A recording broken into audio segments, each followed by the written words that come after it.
This is Joann, a 23-year-old studying in a private polytechnic. When she was 5, her parents had a divorce and she was left in her grandmother's care. At 19, she wanted to enroll in a local polytechnic but couldn't due to her poor grades. This resulted in her applying into a private polytechnic where she could not afford the fees, and that made her go into the business of prostitution. Living in a rental home alongside others alike, her home is a brothel for prostitution, where she exchanges her illicit services for monetary means, under the eye of her landlord. This is deemed illegal. Under the Women's Charter Act, Section 146 states that anyone who knowingly depends, fully or partially on money earned from someone else's prostitution, commits an offence, where they can be jailed up to 5 years and/or be fined up to $10,000.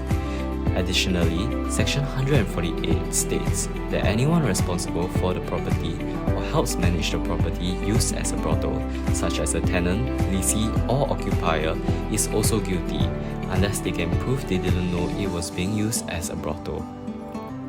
Though the law is not particularly problematic, it leaves gaps in helping improve the lives of sex workers.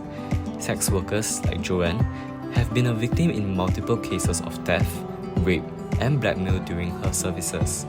And a common thought that comes to mind is, if I report these, the police will find out about my illegal services.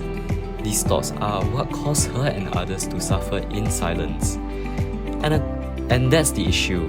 How can we care for our sex workers despite their decisions?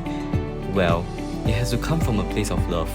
Just like Ministers Louis Ng and Wong Kang Seng has said in their parliamentary speeches, we have to know them better and why they make their decisions and how we can better help them. These sex workers, just like Joann, are all daughters to a parent or even mothers to a child.